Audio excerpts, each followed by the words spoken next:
Nchi yangu iduki jinsi tukongo ichele mpenda pei sukiji kese kyangu nyele beni. Congolais, Congolaises, peuple congolais, Congolais de la diaspora, la Convergence 92 vous convie à la grande communication qu'elle organise le samedi 10 juin 2023, salle Bourse du Travail, 26 rue Gabriel Péry, à la Courneuve. Ce sera de 14h à 18h30. Bonjour, monsieur Somba Diankoumbi. Bonjour, plutôt bonsoir. Bonsoir, oui, puisque voilà. Malgré que nous sommes en été. Hein. Exactement. Donc je disais bonsoir, monsieur Somba Diankoumbi. Et c'est un plaisir de vous retrouver ce soir sur le plateau de Lumière du Congo pour aborder les questions qui vous intéressent et qui intéressent aussi les téléspectateurs, notamment les compatriotes congolais, ceux de la diaspora comme ceux de l'intérieur du pays. Alors nous sommes à l'approche du mois de juin. C'est un mois qui nous rappelle, c'est un mois qui convoque, n'est-ce pas, la mémoire des Congolais, puisqu'il y a dans ce mois deux dates qui nous interpellent. Il s'agit de la date du 10 juin 1991 et du 5 juin 1997. Ces deux dates sont marquées dans le marbre et les Congolais s'en réfèrent chaque fois que le mois de mars se pointe à l'horizon. Le mois de juin plutôt. Le mois de juin plutôt se pointe à l'horizon et c'est le cas. Alors, M. Somba Diankoumbi, c'est peut-être le moment, avant qu'on aborde les questions qui vous intéressent ou qui intéressent nos téléspectateurs par rapport à ces deux dates et par rapport aussi à comment dirais-je, à l'espace citoyen que vous animez, qui est la Convergence 92, les téléspectateurs aimeraient savoir exactement où est-ce que vous en êtes par rapport à cet espace citoyen et quel est votre calendrier pour les jours à venir, notamment pour le mois de juin. Monsieur Somba Diankoumbi, pouvez-vous vous présenter auprès des téléspectateurs de la chaîne Lumière du Congo? Bon, Congolais, Congolaises et amis du Congo, je vous dis bonjour ou bonsoir selon l'heure à laquelle vous aurez l'aimabilité de suivre cette émission, parce que, à mon humble avis, elle est d'abord enregistrée et il y a un travail derrière qui va se passer. Je crois que ce serait aussi le lieu pour préciser que je crois que je suis à mon 4e passage au niveau de ce média, qui est un média parmi les nombreux médias que nous avons sur la place de Paris et qui a aussi son potentiel. Le média intitulé Lumière du Congo, et dont l'administrateur n'est autre que le journaliste, le communicant, M. Bernardin Dilou, qui m'a fait l'honneur de m'inviter afin de parler de l'actualité au sein de la Convergence 92. Mais primo, j'aimerais dire ceci, que pour bien préciser les choses, cette interview, je vais planer ou je vais, disons, surfer sur deux grandes identités. La première, l'identité citoyenne qui est la mienne, et la seconde, l'identité selon les attributs qui sont les miens au niveau du devoir de mémoire et au niveau de lycée presse, et qui sont ces deux personnalités morales qui font partie de la Convergence 92 dont nous allons parler plus longuement. Voilà ce que je peux dire, monsieur, cher ami Bernardin. Alors, M. Samba Diankoumbi, vous ne répondez pas à ma question. Je vous demandais, pas à ma question, mais à ma sollicitation. Je vous demandais de vous présenter auprès des téléspectateurs. Vous pouvez quand même vous présenter, parce que cela fait 4 fois que vous passez, voilà, 4 fois que vous passez sur le plateau de Lumière du Congo, mais les téléspectateurs ne sont parfois pas toujours les mêmes. S'il vous plaît, une petite présentation de votre personne. Je crois avoir dit à l'identité citoyenne, je suis Jean-Richard Amédée Samba Diankoumbi, deuxième du nom, citoyen congolais, résident en France depuis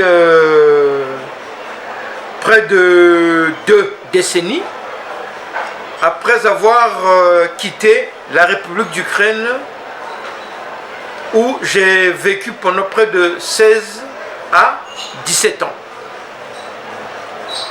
Aujourd'hui, je passe au niveau du média Lumière du Congo en tant que communicant, administrateur général de la plateforme IC Presse et du concept Devoir de mémoire, le son des martyrs et des héros de la République du Congo réclament vérité, justice et réparation pour une nation réconciliée.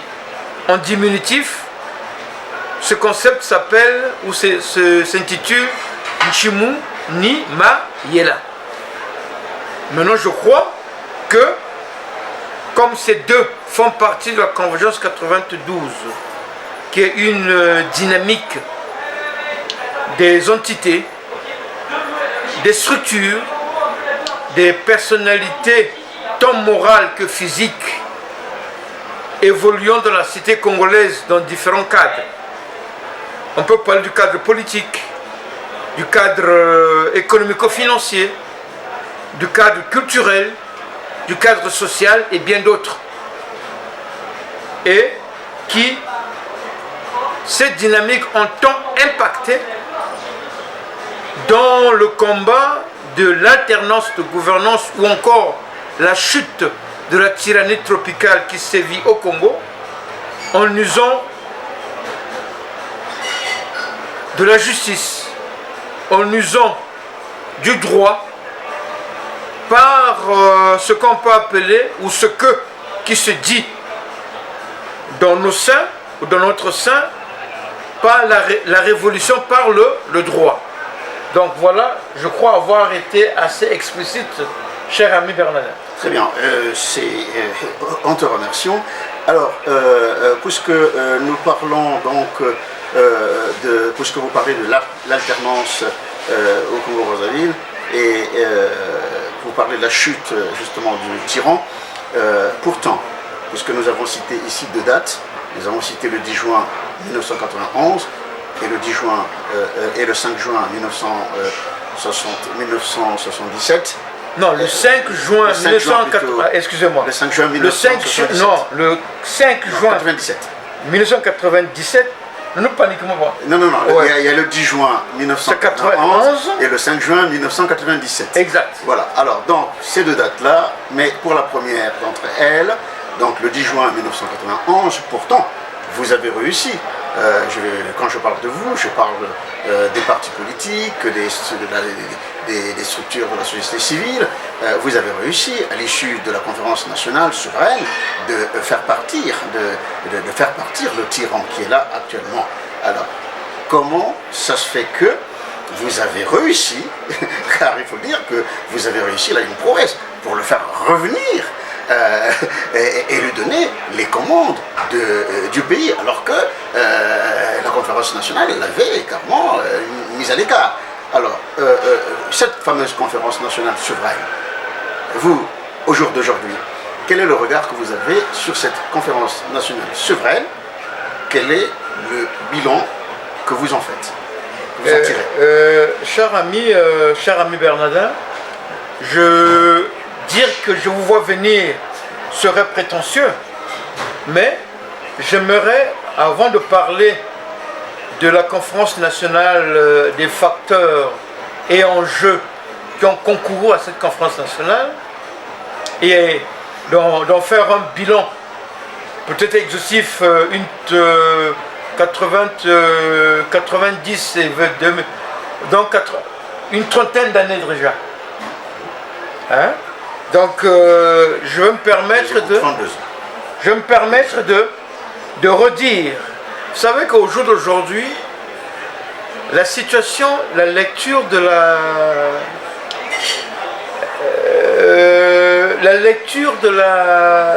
la gestion de la cité congolaise se fait en 3 niveaux.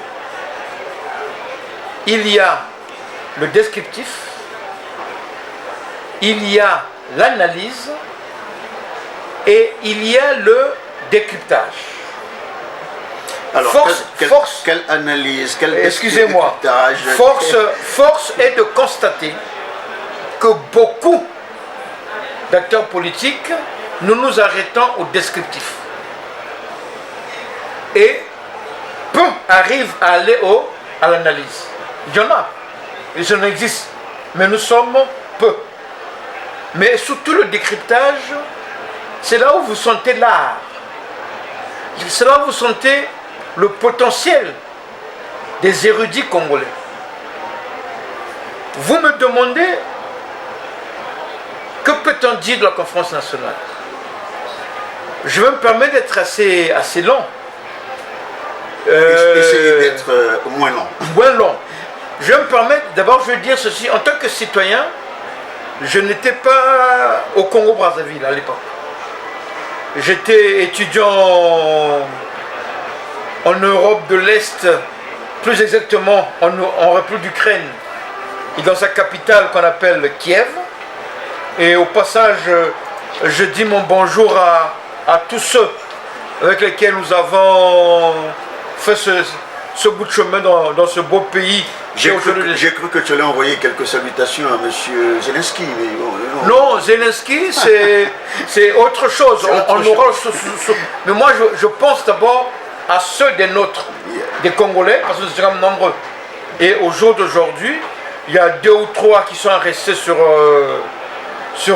place. Je tiendrai donc Ludovic Mwanda, qui est un cadet que j'ai reçu en Ukraine. Et il y a Timothée Malonga, qui est aussi très présent sur la toile. Et c'est un architecte que le Congolais a perdu, que le Congo a perdu, parce que tout son potentiel intellectuel, il a mis au service de sa patrie d'accueil, qui est l'Ukraine. Donc, ça c'est un. Et de 2, moi je ne m'arrête pas souvent, ça c'est un avis citoyen, je ne m'arrête pas souvent comment ça s'est passé.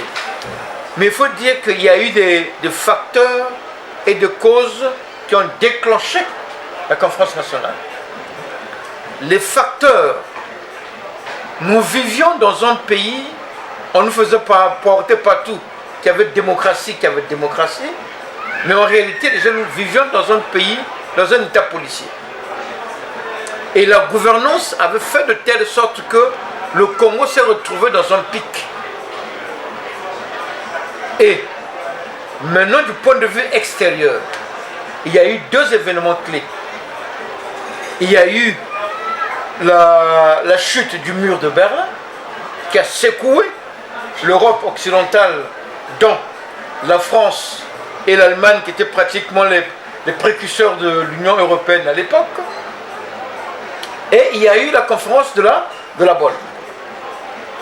Voilà ces 2 éléments, même sur la place de Brazzaville, ces 2 éléments, nous vivions à la chute du mur de Berlin, nous le vivions comme citoyens congolais en Europe de l'Est. Mais quand on voit le recul, cette chute-là a périclité jusqu'à déclencher le mouvement des conférences nationales, dont certaines devaient être souveraines, et le Congo n'a pas échappé. Mais au passage, nous sommes passés par la conférence de la Bonne, où le président Mitterrand, paix à son âme, à l'époque disait déjà qu'il voulait conditionner l'octroi de l'aide au développement avec l'avènement de la démocratie. L'aide au développement en elle-même est une supercherie politique de la France-Afrique. Et quand on vient parler la démocratie, l'avènement de la démocratie, encore, rappelez-vous, quelle était la devise du PCT, ou le Congo rouge, travail, démocratie, paix.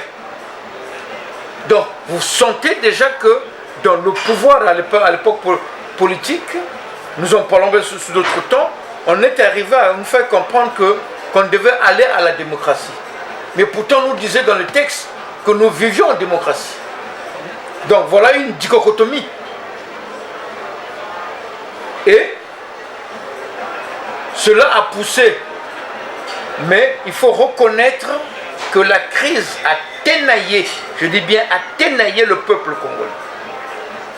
Et c'est en ce moment-là où le peuple congolais a compris la nécessité d'aller, de pousser le pouvoir, et le pouvoir va se retrouver bloqué. Et dans ce cas, il n'avait pas d'autre solution.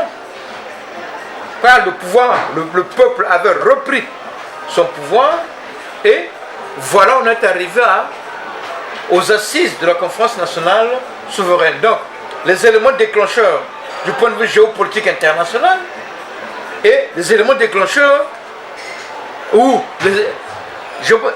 les éléments déclencheurs du point de vue géopolitique national. Alors, quels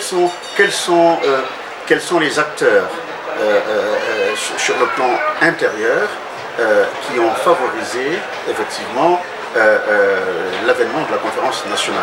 Non, cher ami. Est-ce que c'était les partis politiques, les syndicats, les étudiants, l'armée, ou alors c'était voilà, tous ces mouvements? Vous savez, j'ai en mémoire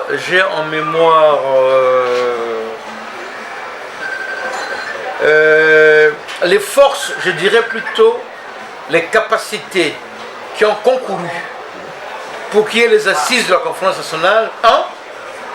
Il y a eu le syndicat.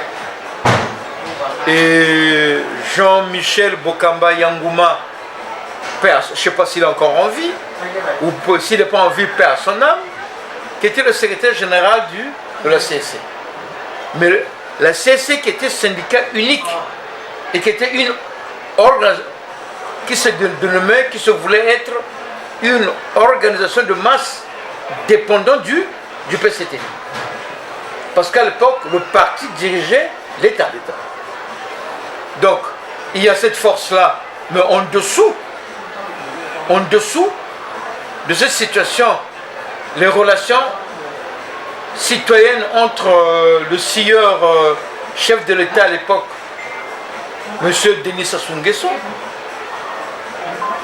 et ce monsieur se sont retrouvés c'est-à-dire en déconfection. Parce qu'à un moment, M. Bokamba Yangouma a reçu une injonction de la part de M. Denis Sassou Nguesso: tu veux prendre mon siège. Mais lui, il était dépendant des travailleurs. Donc ce syndicat était dépendant de la volonté des travailleurs congolais. Et l'autre facteur, il y a le cas de l'armée. L'armée qui était aussi politisée déjà sous la présidence du Congo rouge. Et nous avions à la tête un certain général Jean-Marie Michel Mokoko, qui a une naïveté de formation, ancien enfant de troupe, et qui était chef d'état-major. Mais comme toujours, les relations qui semblaient être en bon terme entre les deux militaires, du point de vue extérieur, ces relations se sont trouvées en déconfiture parce qu'il y a la question de la femme qui était rentrée. Et on se rappellera que quelque temps avant, le général Jean-Marie Michel Mokoko, d'après nos informations, quand nous étions encore étudiants, quand nous suivons l'actualité, il y a eu une question où le sieur président avait voulu passer par la femme pour avoir la peau. Et je me refuse dans la description, mais cette situation a causé une détérioration des relations entre les deux hommes. Voyez-vous donc, le pilier des travailleurs n'était plus en acquaintance avec le pouvoir, le pilier de l'armée n'était plus en acquaintance avec le pouvoir, donc le pouvoir avait perdu ces deux piliers. Et en ce cas-là, déjà, la jeunesse aussi avait perdu confiance. Je me rappellerai toujours, en tant qu'étudiant, quand nous étions là-bas, on nous contraint de faire des activités politiques. Et Dieu sait le sait. Donc voici ces trois structures sur le plan géopolitique intérieur. Mais le peuple avait compris qu'il fallait pousser. Et Paris aussi n'était pas resté en réserve, parce que Paris a eu à apporter sa contribution aussi dans cette prise de conscience, dans cette détermination. Donc, mais ce qu'il faut reconnaître, que géopolitique intérieure et géopolitique internationale, il y a eu un croisement qui a fait de telle sorte que le pouvoir était contraint d'aller à une forme de négociation pour éviter un clash. Et bien voilà, nous sommes arrivés aux assises de la conférence nationale souveraine. D'accord. Alors, nous sommes arrivés aux assises de la conférence nationale dans les conditions que vous venez là de préciser.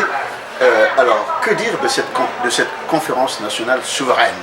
Parce qu'il y a quand même des actes qui ont été pris par cette conférence nationale souveraine. Il y a des décisions, ou du moins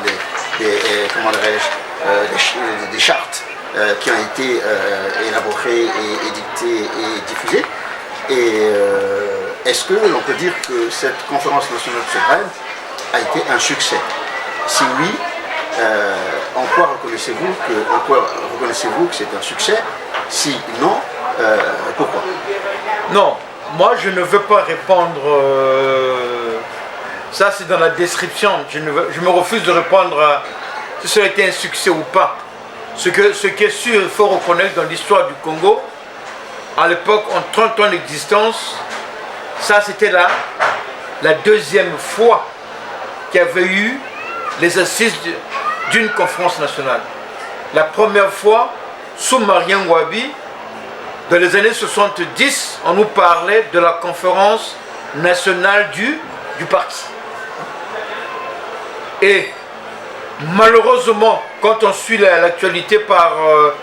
c'est le général Jean-Jacques Yombi qui l'a dit, paix à son âme, que les décisions de la conférence nationale du parti n'avaient même pas été appliquées.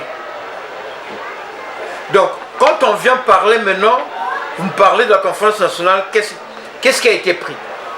Je présente ce document. C'est un document d'archives privées. Et c'est marqué en en-tête: Conférence nationale souveraine, Présidium, Secrétariat. République du Congo, on a mis la devise Unité, Travail, Progrès. L'intitulé de ce document, unique en son genre, le répertoire des actes de la conférence nationale souveraine. Donc voici syncrétisé les résultats de la conférence nationale souveraine. Ce qu'il faut reconnaître, il y a eu 276 actes.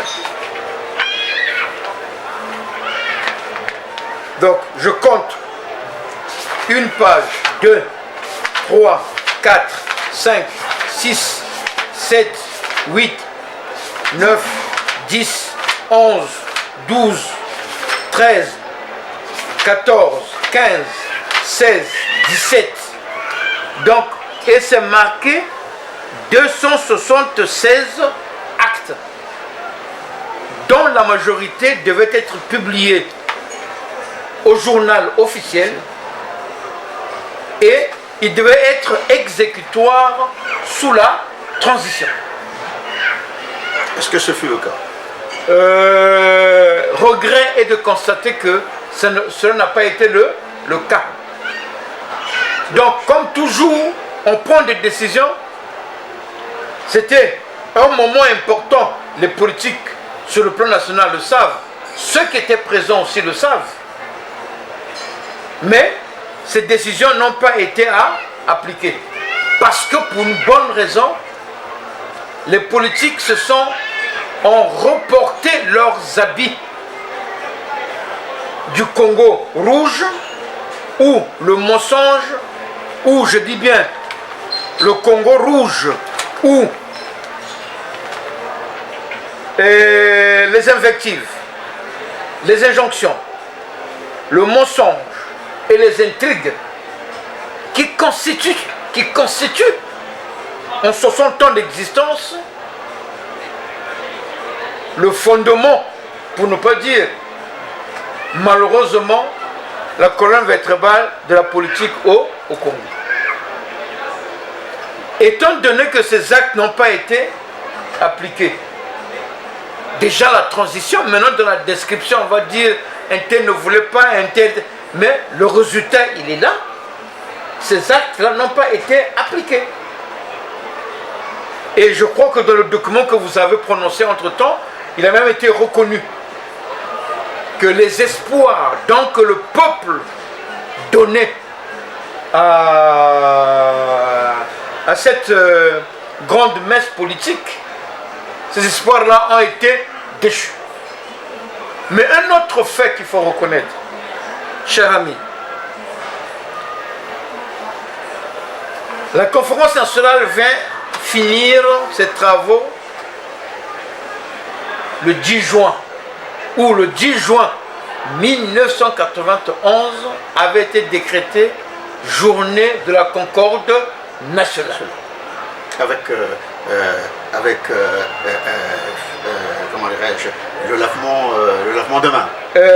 L'acte symbolique du lavement de main. Mais au passage, j'ai encore un second document que je vais montrer à tous les Congolais. Voilà. Et c'est quel document? Ce document,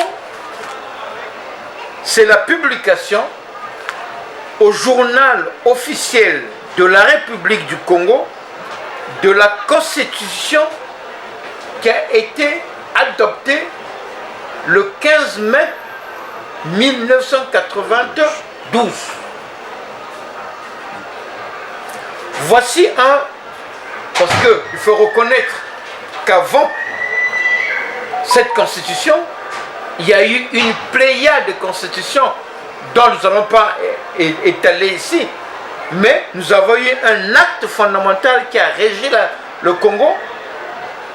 Là encore un problème, nos politiques n'ont jamais eu, surtout celui qui se prend pour le néron tropical, il n'y a jamais eu à respecter la constitution de la République.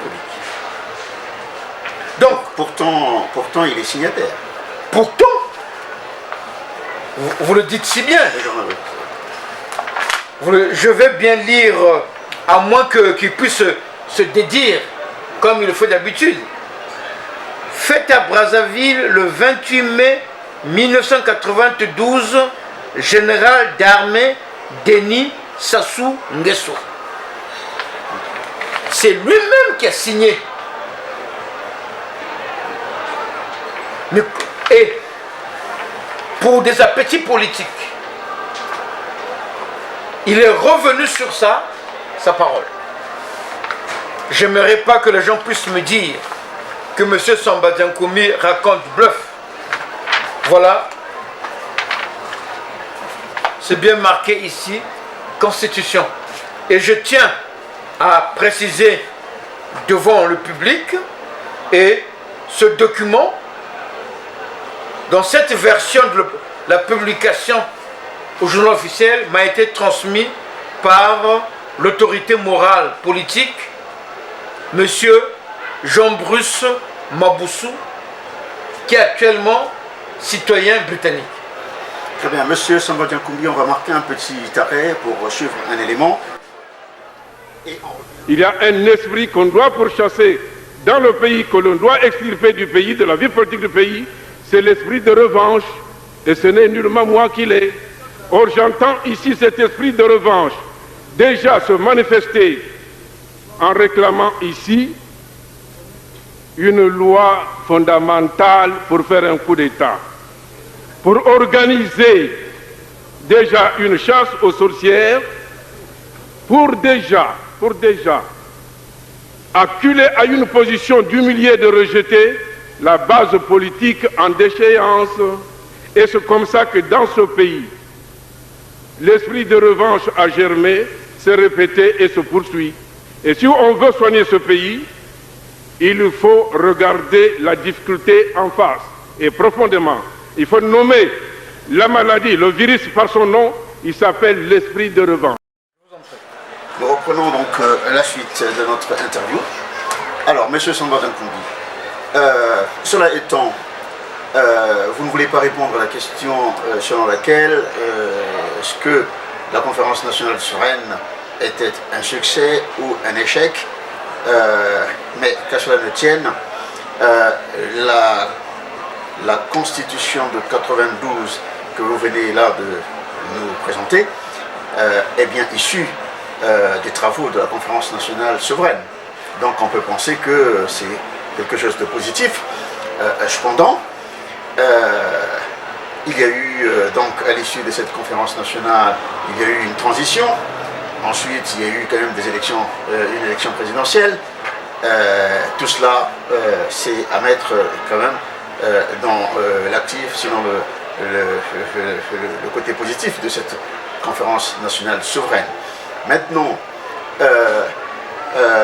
qu'est-ce qui a fait qu'avec tout cela, suite au lavement de main, comment ça se fait que les Congolais sont arrivés à se canarder en 97? Congolais de la diaspora, venez nombreux lancer un appel vibrant au peuple congolais à l'arrestation du seul fugitif et criminel qui sévit au Congo depuis des décennies. Que vive la révolution par le droit. 97. Bon, vous savez, heureusement vous avez reconnu, ne faisons pas une lecture biaisée ou une lecture courte. Nous disons que la conférence nationale, n'allons pas qu'elle a été une réussite ou un échec. Non. Politiquement, la conférence nationale a été un moment historique dans l'histoire de la République du Congo. Et vous me demandez au jour d'aujourd'hui, qu'est-ce qui a poussé ou qu'est-ce qui a causé, ou quels sont les facteurs causants et les causes causantes du déclenchement des hostilités du 5 juin 1997. Là aussi, il y a beaucoup de choses à dire, mais on va essayer d'aller succinct. Tant que vous n'avez pas compris les enjeux de la géopolitique internationale, c'est-à-dire la chute du mur de Berlin, le conditionnement de l'octroi de l'aide au développement, pardon, qui est une supercherie,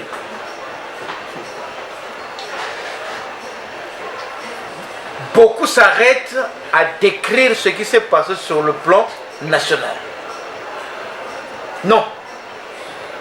Il faut remonter aux facteurs qui ont déclenché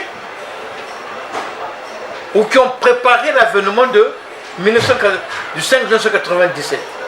Le premier facteur,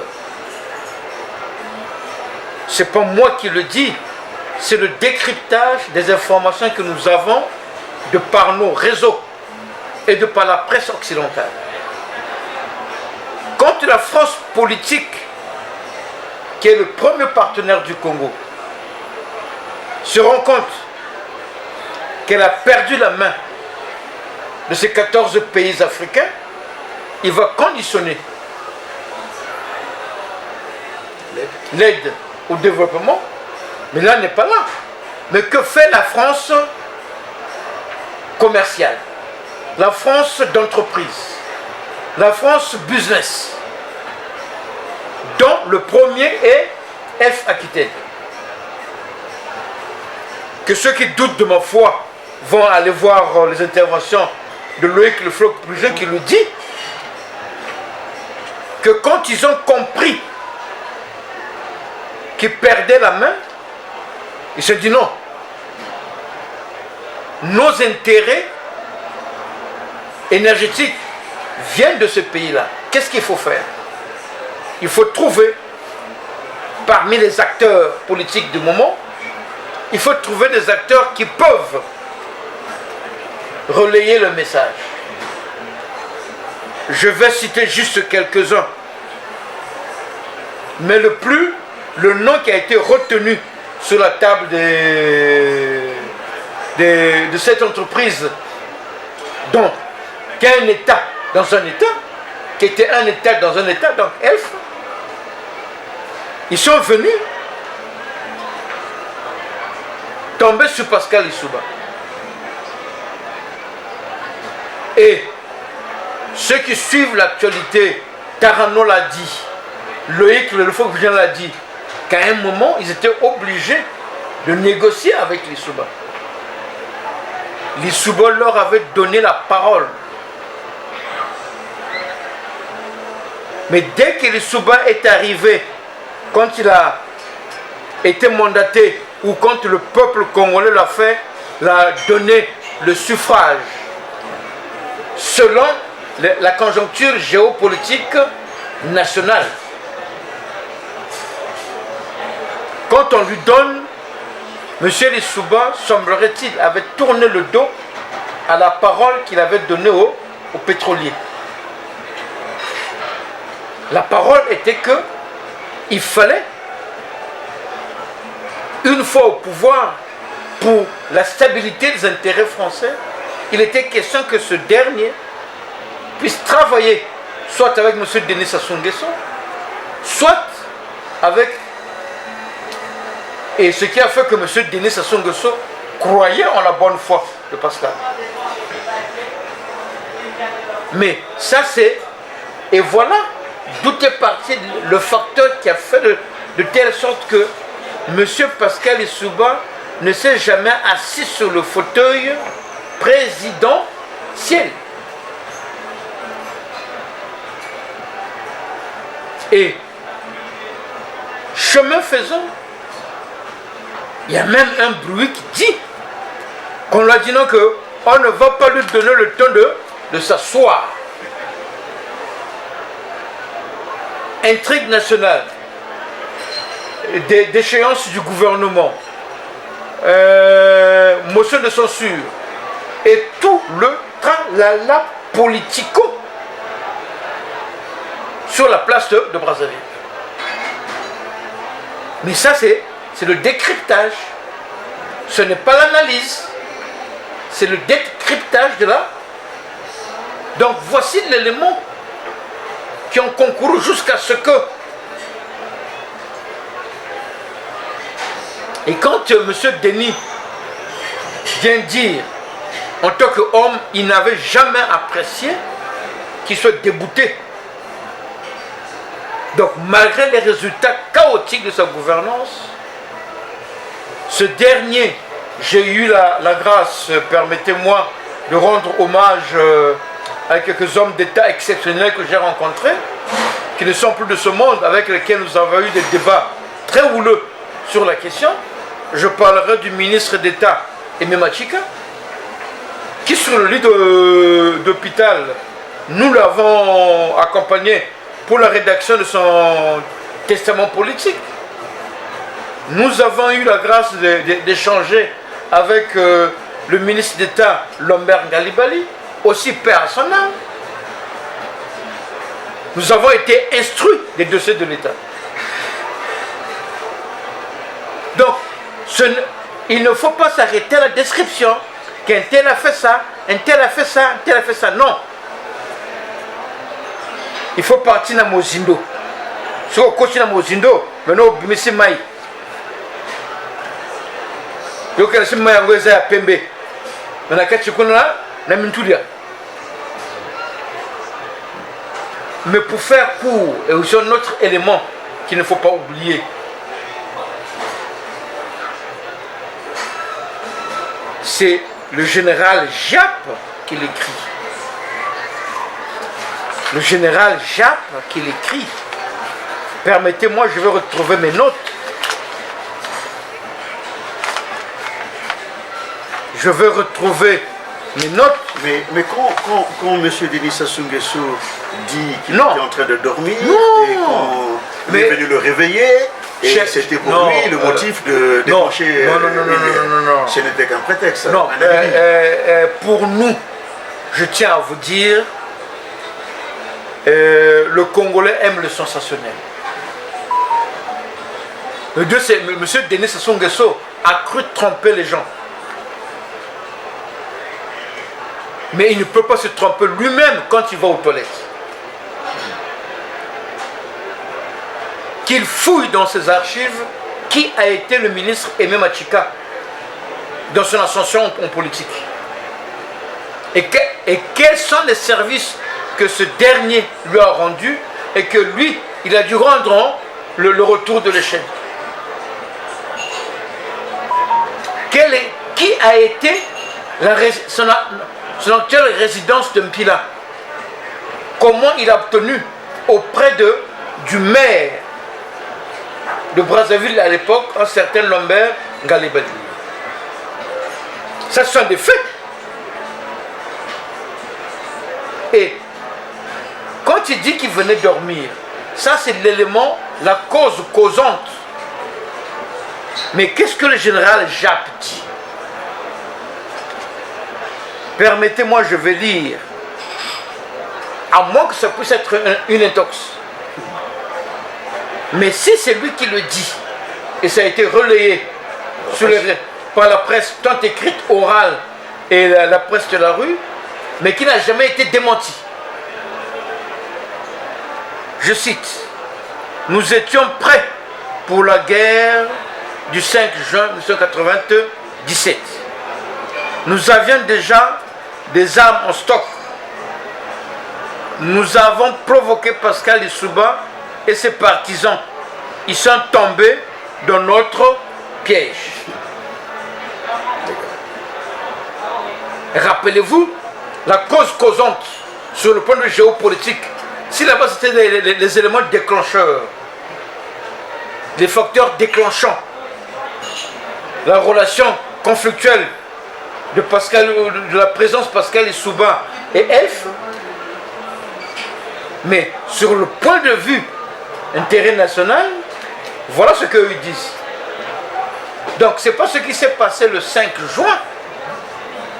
Et quand je décrypte encore l'actualité, c'est le général Djouombi qui l'a bien précisé. Que le sieur Sassou Nguesso a voulu rentrer dans Owando, le fief de Kouyou, en Tipoy. Je ne sais pas comment, quelle est cette sournoiserie, quel est ce cynisme. Je fais fi des relations conflictuelles qui peuvent exister entre les ressortissants Kouyou ou les ressortissants Mboshi. Mais cet affront n'a pas été apprécié par les anciens Kouyou. Les jeunes Kouyou ou les citoyens Kouyou sont présents. ils ne vont pas dire que M. Samba Diankoumbi nous raconte du n'importe quoi. Donc, c'est le sieur Aboya qui va tirer à bout portant sur un officier ou un militaire de l'armée régulière depuis Owando, qui après va venir se réfugier à la résidence de Pila. Mais est-ce que ça, ce n'est pas le fameux piège dont parle le général Jacques? Je laisse au Congo la possibilité de... Donc voilà les facteurs causant de la guerre et les facteurs, la cause déclenchante de cette guerre. Mais encore, qu'est-ce que la Constitution de 1992 dit? Il avait été prohibé, au sorti de l'expérience du monopartisme, des crimes de sang, il avait été prohibé la prise du pouvoir par les armes. Quand ce dernier déclenche que non, comment on appelle ça, que je dormais, que tout le tralala, tout ça parce que le gars est habitué à mener le monde dans la boue du mensonge, dans le caniveau de la trianderie, dans le caniveau de la cruauté politique. Et quand vous y allez, il est maître dans son domaine. Or, le peuple congolais doit le ramener sur ceci. Sur la Constitution. Sur la Constitution. Donc ce n'est pas le peuple qui l'a ramené.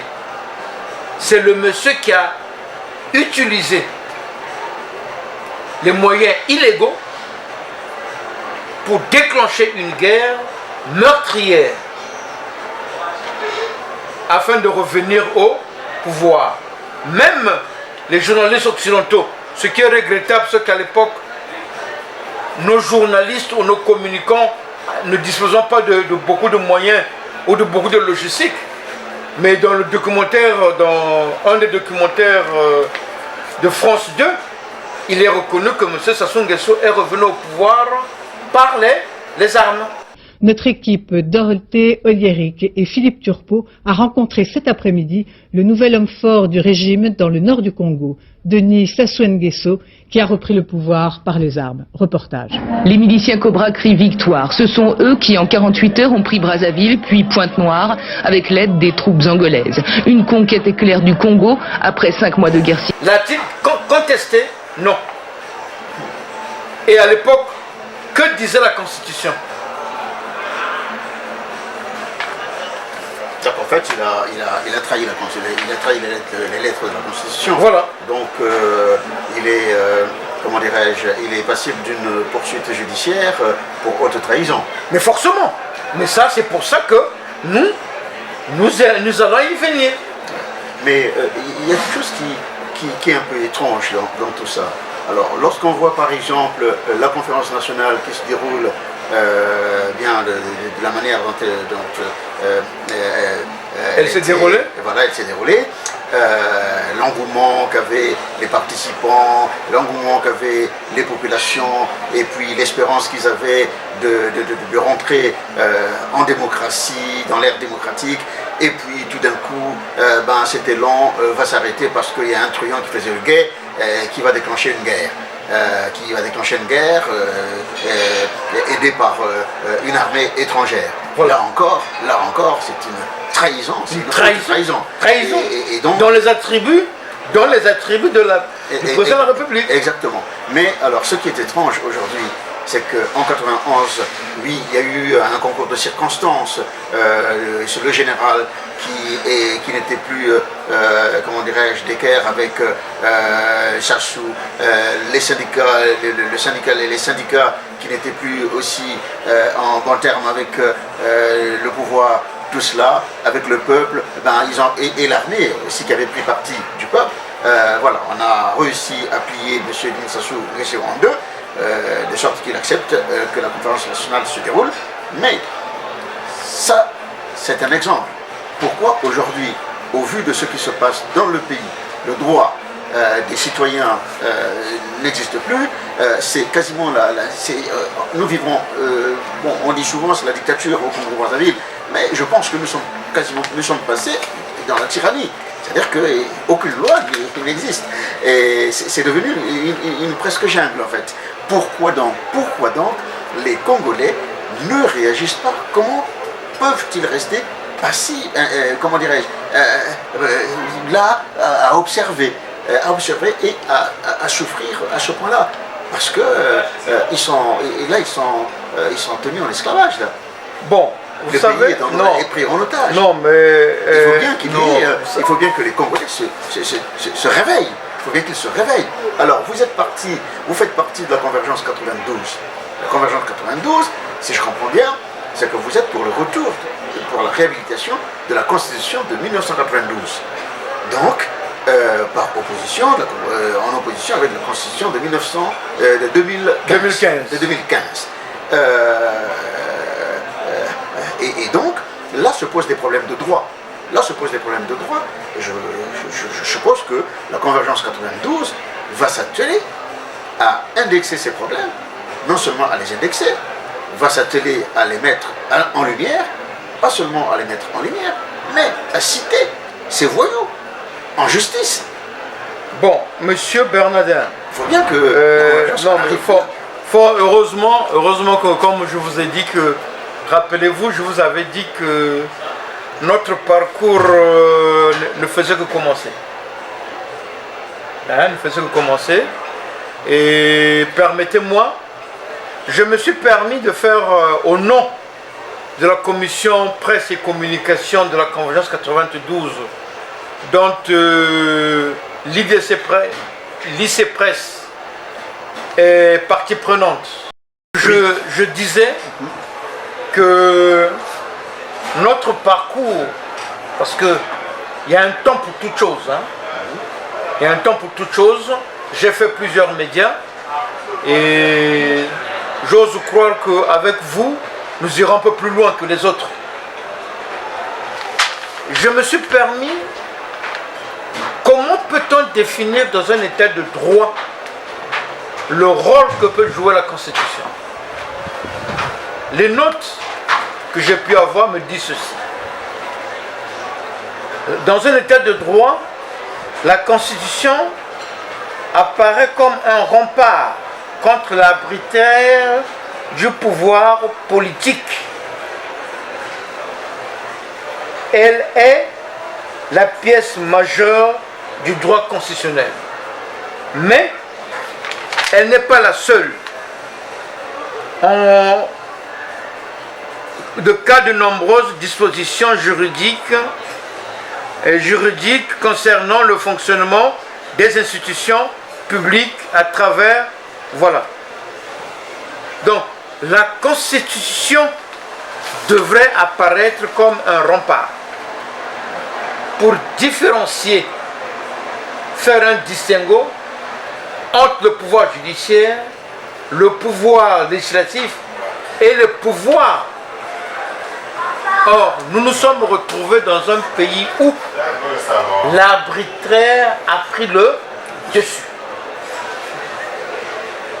Et c'est là où nous allons faire encore un autre crochet. Permettez-moi de faire un second crochet quand nous venons parler comment nous sommes arrivés au jour d'aujourd'hui au sortir de plusieurs coups d'État, dont celui de 2015, avec des crimes de sang. Nous sommes arrivés à vivre dans une cité où le monologue devient roi, où les différents cadres politiques, les différents secteurs de la société n'arrivent plus à s'échanger. C'est là où je disais qu'il nous fait, comment nous sommes arrivés à là. À mon humble avis, Parce que d'un côté, vous avez des gouvernants qui utilisent des invectives, qui utilisent des injonctions, le mensonge et la crainte qu'ils donnent en fonction du peuple, et après qui utilisent des intrigues. Voici comment les certains faits caractéristiques de la gestion du Congo, cela existait avant 2015, mais cela s'est empiré en 2015 jusqu'à nos jours. Donc, dans ce tableau, d'un côté vous voyez, il n'y a pas de dialogue, mais quand il y a un différent entre deux citoyens, qui, dans une société de droit, ou dans une société où l'homme est respecté, quelle est la dynamique, quel est le pouvoir qui peut arriver à les départager? Arriver à les départager, ou c'est la brutalité. Donc je vous ai dit qu'entre-temps, le pouvoir a utilisé le mensonge et la crainte. Faites-vous allusion aux morts que nous avons eus jusqu'à ce que ce dernier puisse utiliser les avions militaires de la République pour réprimander un peuple. Parce qu'il avait. Donc, il y a ça. Et nous disons, quand deux personnes n'arrivent pas à s'entendre, qui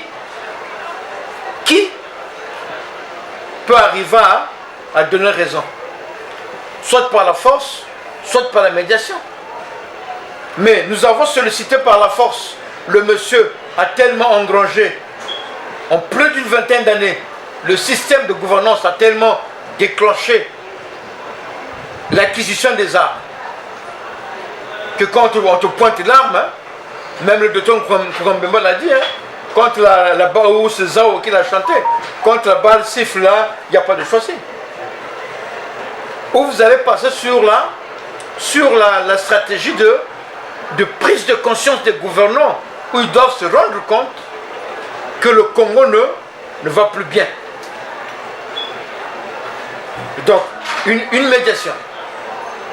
Mais quand on essaie la médiation, depuis quand les acteurs politiques ou les structures politiques nationales recommandent des assises, soit d'une autre conférence nationale, soit une rencontre inclusive pour déballer et de sortir le pays par le haut. Tout ça, ça a été relégué. Et voilà, on a tourné là pour finir, on a tourné sur la question. Oh, je loue, je respecte cet érudit, Maître Amédée Gonga. C'est un érudit qui a compris que nous vivons dans un état barbare, donc ce qui peut arriver à changer la donne, c'est la lecture du droit, la lecture de la justice. Or, la lecture de la justice, deux faits à reconnaître. Au Congo, le pouvoir judiciaire est sous les bottes de la tyrannie. Donc quand vous allez là-bas, ils vont vous dire non que circuler n'a rien à voir. Mais est-ce qu'on doit être là, en attendre des gens qui ne veulent pas entendre raison? Mais là, c'est comme si on dit, c'est maintenant la feuille de route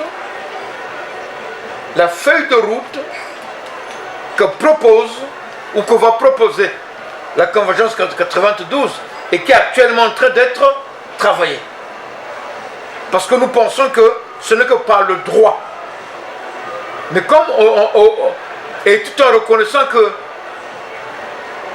ce n'est que par le droit qu'on peut arriver à faire plier le tyran et son système, mais comme la justice au Congo est sous les bottes de la tyrannie, il faudra trouver une autre formulation, une instance neutre qui va permettre au peuple congolais de sortir de cette torpeur.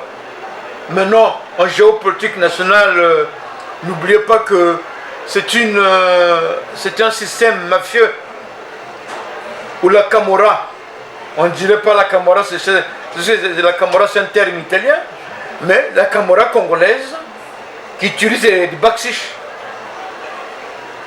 utilise donc le dénudement et avoir l'achat de conscience pour se rester le plus longtemps au pouvoir. De toutes les façons, je pense que vous avez parlé de médiation dans un pays où les choses sont bien normées. Quand il y a deux parties qui sont en conflit, il y a une tierce personne, une tierce structure qui vient pour lire le droit ou départager les belligérants. Là, ce n'est pas le cas, ça ne peut pas être le cas parce que M. Denis Sassou Nguesso a fait l'expérience de la conférence nationale, donc je suppose qu'il n'acceptera plus, il ne pourra plus accepter une offre du même type. Donc lui, il sait qu'il a fait une forfaiture, il sait que pour se maintenir au pouvoir, il faut être protégé, il faut être armé, c'est ce qu'il a fait, il s'est armé, et donc il n'entend plus raison, monsieur. Et en effet, la convergence nationale, la convergence 92 apporte là, comment dirais-je, une arme qui peut être fatale, la révolution par le droit. Voilà. Donc ça c'est très très important.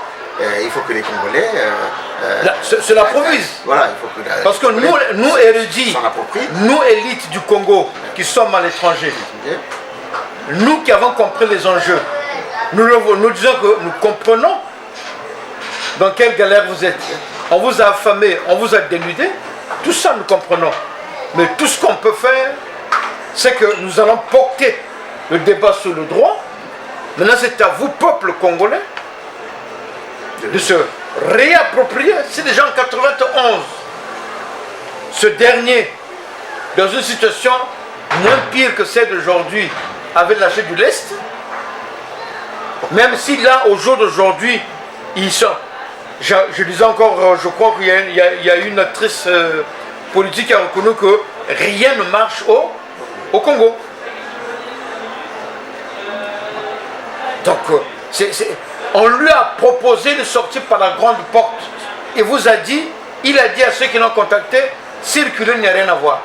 Et encore, c'est là où le monde que les Français doivent se rendre compte. Parce que c'est la France qui l'a mis là.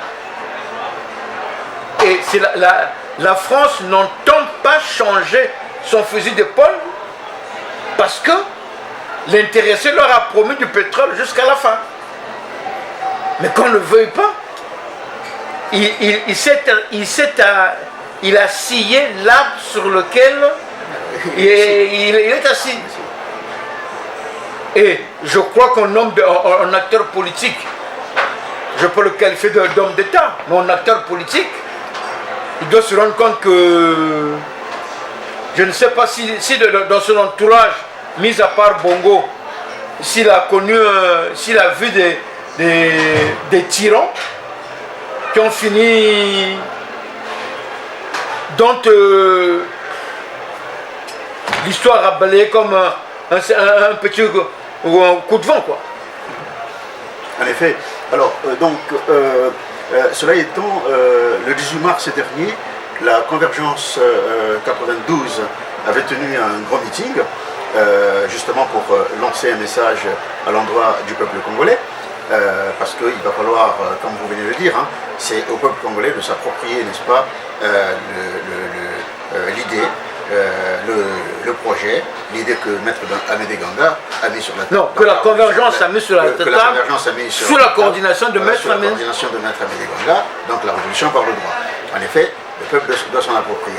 Alors, donc le 18 mars, il y a eu ce grand meeting-là, et la Convergence, semble-t-il, continue justement à mener ses actions, et là, au cours du mois de mai, plutôt du mois de juin qui arrive, là, dans quelques jours, il semblerait, parce qu'on en parle, il y a des pubs qui passent sur les réseaux sociaux, la Convergence entend s'exprimer à nouveau, ce serait dans quel cadre?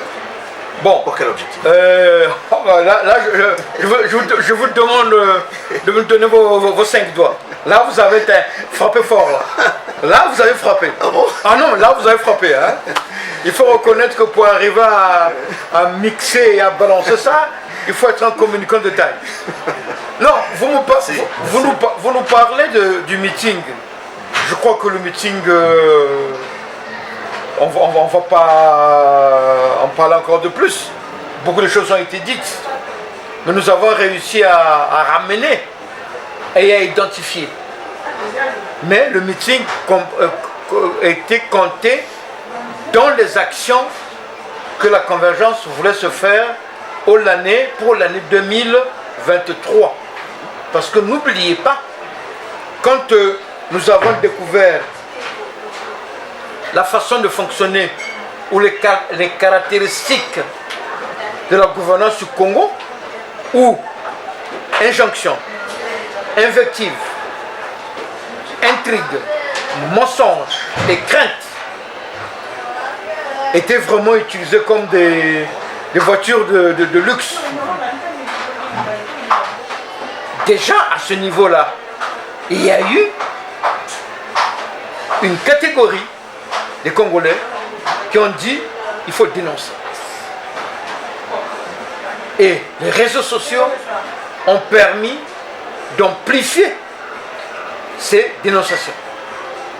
Mais ces dénonciations ont été quelque part causées par et la détermination et l'indignation citoyenne. Les gens pourront peut-être parler des indignés 242. Mais comment ça a commencé? Donc, l'indignation a pris forme au sein des Congolais. Malheureusement, là-bas, sur le plan national, on leur a fermé la voie. Et elle est venue sur la place de Paris. Elle a pris forme. Et nous avons donc porté maintenant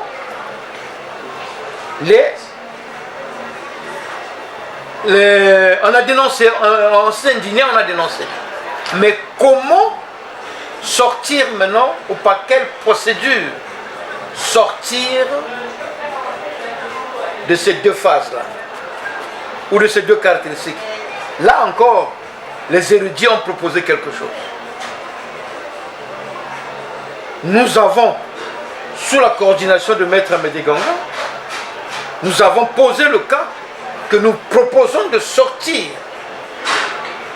de ce rond-point, allons vers la convergence, allons vers le rassemblement des indignations, allons vers pour un seul but, tout en reconnaissant nos diversités, pour un seul but, buter la tyrannie hors de la sphère congolaise. Et c'est là où vous allez me dire, mais est-ce que beaucoup de gens, quand nous avons commencé, nous avons préparé le meeting, beaucoup de gens étaient hésitants. Beaucoup de gens ne croyaient pas. Mais il nous fallait d'abord, comme on dit, le chien, il a 4 pattes. Mais il nous fallait d'abord finir avec le meeting. Et je crois que vous avez couvert, c'est même vous qui avez été le modérateur en tant que manager du média Lumière du Congo, qui est partenaire et qui est membre de la Convergence 92, et vous êtes membre de la commission presse et communication. Vous avez fait porter le message en étant modérateur à titre citoyen de cet événement. Mais qu'est-ce qu'il y a à retenir, à mon humble avis? Beaucoup de choses sont à retenir. Il y a eu une partie des gens qui n'ont pas cru que le meeting allait avoir lieu. Une fois que le meeting a eu lieu, il y a eu des sceptiques, parce que jamais dans l'histoire du Congo, on arrivait à parler de la révolution par le droit. On a parlé de la révolution populaire. Mais nous avions dit dans une de nos émissions que la révolution populaire, ce qui s'est passé en août 63, pouvait se faire. Mais tout en n'oubliant pas que le sieur Denis était dans l'enceinte du palais comme étant membre des forces armées congolaises. Donc il fallait trouver un truc neuf à proposer aux Congolais. Et les érudits que nous sommes, l'élite congolaise contrainte pour des raisons X ou Y à vivre à l'étranger, nous avons proposé, amené, et beaucoup de gens ont été sceptiques, disais-je tantôt, d'autres n'ont pas cru. Mais nous avons dit, voilà. Nous avons fait donc un événement. Au sortir de l'événement, donc, il y a eu 3 types d'actions à mener pour le suivi du meeting du 18 mars.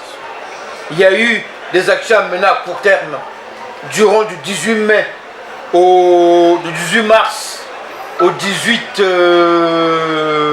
avril, tout en reconnaissant qu'on n'a pas pu tenir la date ou le délai du 18 avril parce que nous sommes sur la place de Paris, il y a une association, la SEB, donc un acteur de la société civile congolaise ou d'origine congolaise mais évolue en France. La SEB avait organisé une messe en mémoire de l'exécution du cardinal je crois que le 23 avril. Et vous, en tant que communicant Lumière du Congo, vous avez couvert l'événement. Et vous avez fait un post au nom de la Convergence 92. Nous avons suivi l'actualité. Et la deuxième, le truc à moyen terme, c'était à partir du 24 avril jusqu'au 24 mai. Et nous avons tenu des réunions. Et pendant que nous étions en train de préparer le dialogue intercommunautaire proposé par la coordination, nous disons l'inventaire des crimes depuis 1979 jusqu'à maintenant, en passant par 91 et 97, l'inventaire de ces crimes économiques, des crimes de sang. Et là encore, au passage, le coordonnateur a donné un préavis au gouvernant que vous avez 48 heures pour dire ou pour dédire la dénonciation, l'indignation sur le fait que vous êtes un pouvoir criminel. Comme cela a été acté. Maintenant, la seconde phase, c'est faire l'inventaire de ces crimes et avec l'inventaire, des démarches vont être engagées au niveau de la Cour africaine des droits de l'homme pour parler déjà géopolitique africaine. Et parce que aller au Congo, c'est peine perdue. Nous allons d'abord la mener la session au niveau de la Cour africaine des droits de l'homme.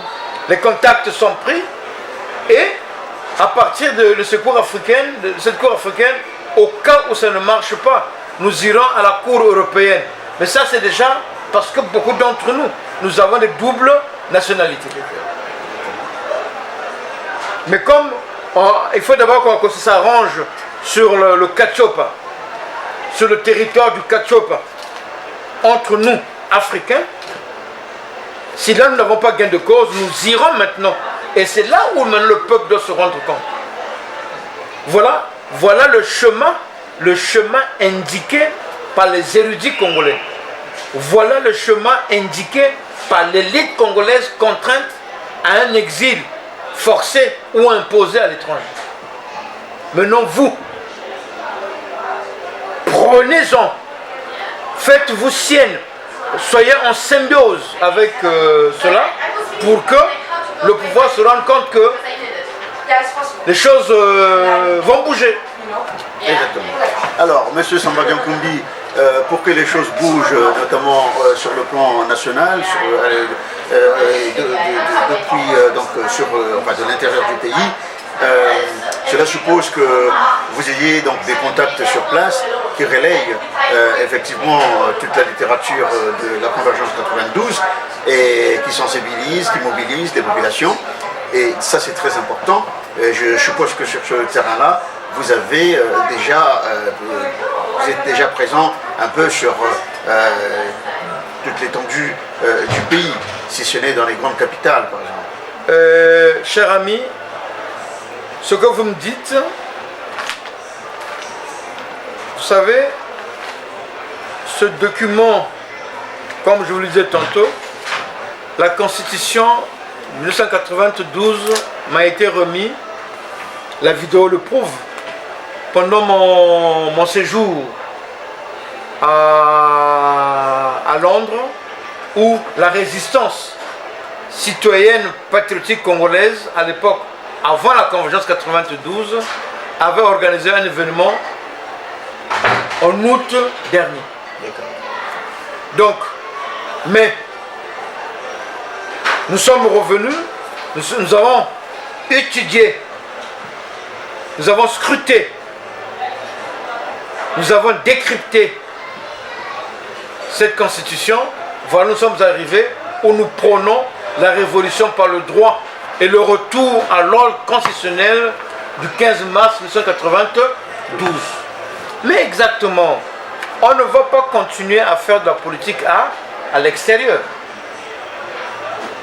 Nous sommes en train de travailler avec l'intérieur. Comme je dis souvent, en politique, il y a 5 fondamentaux.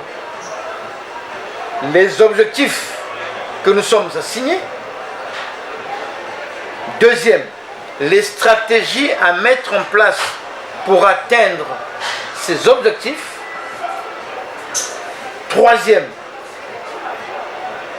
les ressources humaines ou les capacités humaines avec lesquelles nous allons fonctionner en équipe, car en Lari on dit ceci, c'est pour ça que nous disons ici, la Convergence 92 n'est pas un parti politique, n'est pas une plateforme de parti politique, mais est une dynamique des entités, une dynamique des structures, une dynamique des personnalités morales et physiques qui évoluent tant dans le monde politique, comme beaucoup le reconnaissent, mais n'oublions pas qu'il y a des opérateurs économiques qui sont. Donc ça c'est déjà l'économico-financier. N'oublions pas qu'il y a le culturel. Vous vous rappellerez que nous avons beaucoup d'artistes engagés en France, d'origine congolaise. Je citerai Ardos Massamba, je citerai Marc Gilles. Il y a une pléiade. Et il y a le culturel. Il y a. Donc, quand nous tenons compte de tout ça, nous disons que le peuple maintenant se rende compte. Nous sommes en contact avec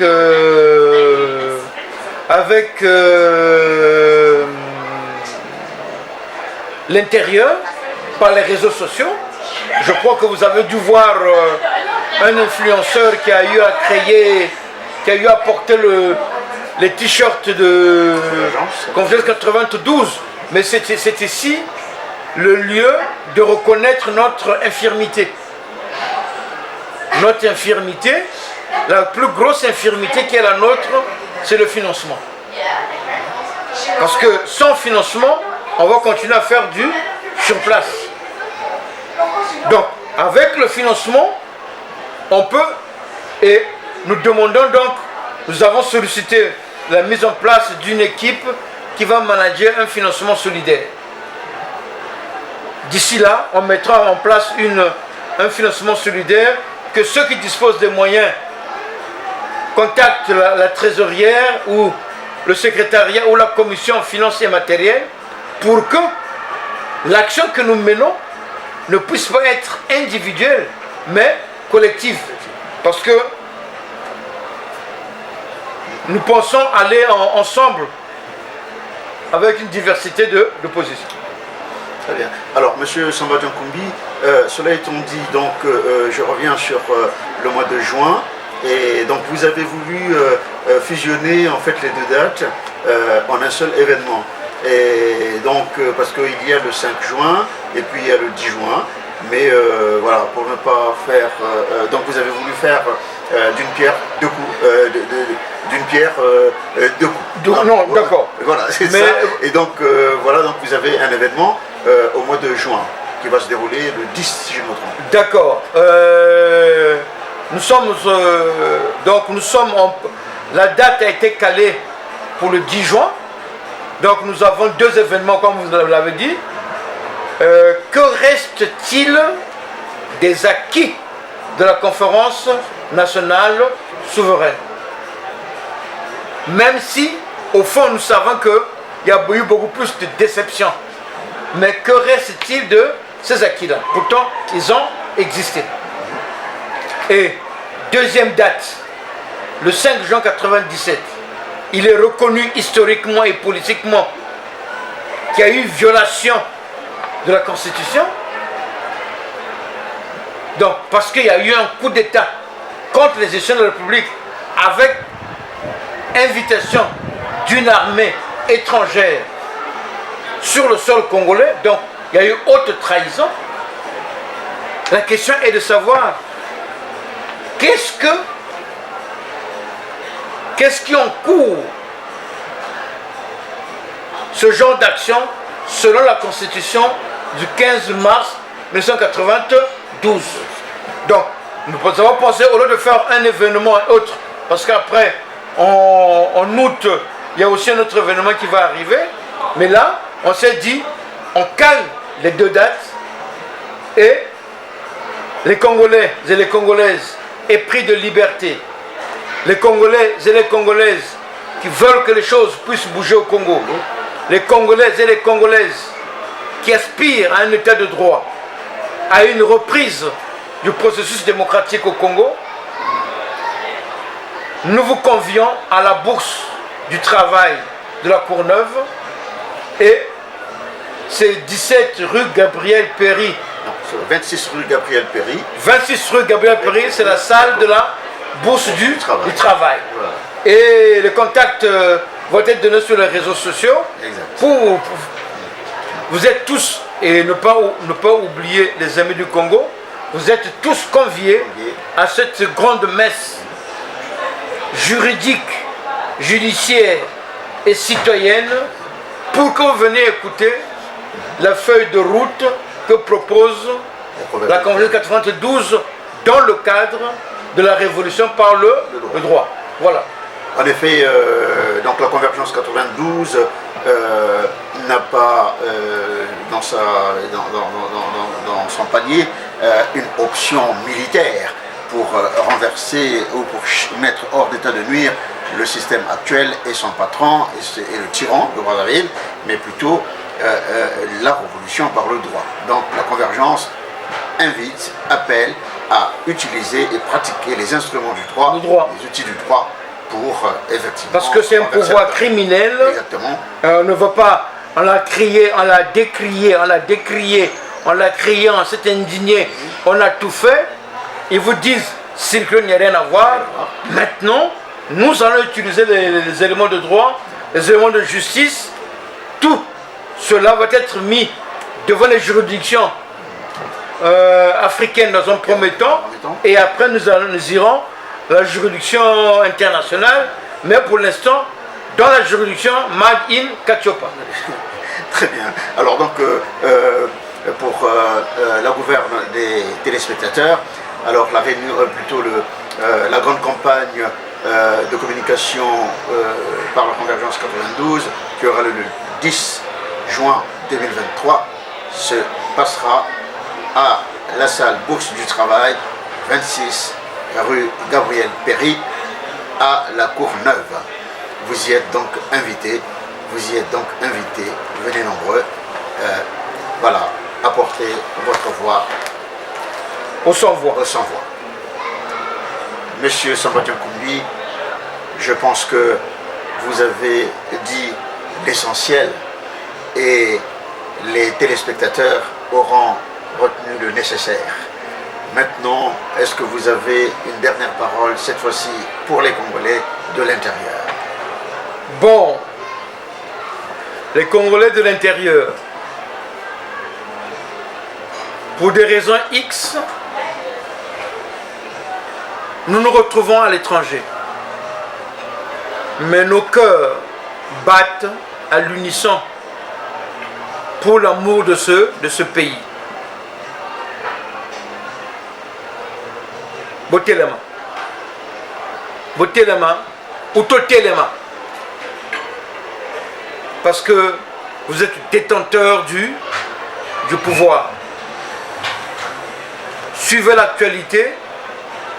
La Convergence 92 s'est donné mission, au-delà de l'éveil de conscience, ramener la question du Congo au niveau des institutions internationales, et nous sommes en train d'y travailler. Entre-temps, nous allons avoir des rendez-vous à gauche, à droite, mais ayez confiance. La victoire appartient au peuple, au souverain primaire. Et je vous remercie. Merci beaucoup, monsieur Samba Diankoumbi Jean-Richard. Nous arrivons là au terme de notre entretien. Et la chaîne Lumière du Congo vous remercie d'avoir accepté de passer du temps, consacrer du temps, n'est-ce pas, dans la lutte. Le plaisir est pour moi, et on se dit à la prochaine. On se dit à la prochaine, et la victoire appartient à ceux qui luttent.